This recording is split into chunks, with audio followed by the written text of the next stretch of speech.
NEET পরীক্ষা বাতিলের দাবিতে সিউড়িতে কংগ্রেসের প্রতিবাদ মিছিল। অবিলম্বে নিট পরীক্ষা বাতিল এবং কেন্দ্রীয় শিক্ষামন্ত্রী ধর্মেন্দ্র প্রধানকে গ্রেপ্তারের দাবিতে শুক্রবার বীরভূমের সিউড়িতে প্রতিবাদ মিছিলের আয়োজন করে জাতীয় কংগ্রেস।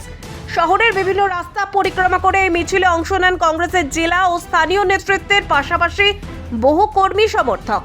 মিছিল থেকে কংগ্রেস নেতাদের অভিযোগ, নিট পরীক্ষায় ব্যাপক অনিয়ম ও দুর্নীতির অভিযোগ সামনে এসেছে, যা দেশের লক্ষ লক্ষ পরীক্ষার্থীর ভবিষ্যৎকে অনিশ্চয়তার মুখে ঠেলে দিয়েছে। তাই এই পরীক্ষা বাতিল করে স্বচ্ছ ও নিরপেক্ষভাবে পুনরায় পরীক্ষা নেওয়ার দাবি জানান তারা। এছাড়াও দিল্লিতে নিট ইস্যুতে আন্দোলনরত ছাত্রছাত্রীদের ওপর পুলিশি পদক্ষেপেরও তীব্র সমালোচনা করেন কংগ্রেস নেতারা। তাদের দাবি, শান্তিপূর্ণভাবে প্রতিবাদ জানাতে গিয়ে আন্দোলনকারীর পড়ুয়াদের ওপর অন্যায়ভাবে অত্যাচার করা হয়েছে, যা গণতান্ত্রিক অধিকার খর্ব করার শামিল।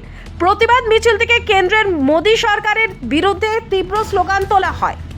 কংগ্রেসের পক্ষ থেকে দাবি করা হয়, শিক্ষা ব্যবস্থা স্বচ্ছতা ফিরিয়ে আনতে এবং পরীক্ষার্থীদের স্বার্থ রক্ষার অবিলম্বে প্রয়োজনীয় পদক্ষেপ গ্রহণ করতে হবে। একই সঙ্গে নিট পরীক্ষায় অনিয়মের ঘটনার নিরপেক্ষ তদন্ত ও দোষীদের কঠোর শাস্তির দাবিও জানানো হয়।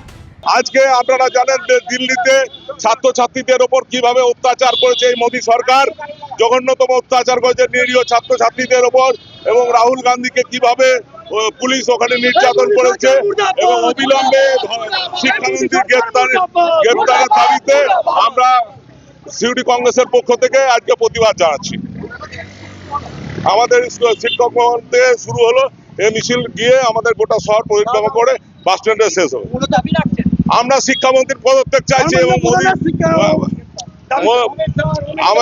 মোদী গভর্নমেন্টকে আমরা হটানোর চেষ্টা করছি, এবং আমরা চাইছি যে নিট পরীক্ষার যে লিক হয়েছে সেটা অবিলম্বে বাতিল করতে হবে এবং ধর্মেন্দ্র প্রধানকে গ্রেপ্তার করতে হবে।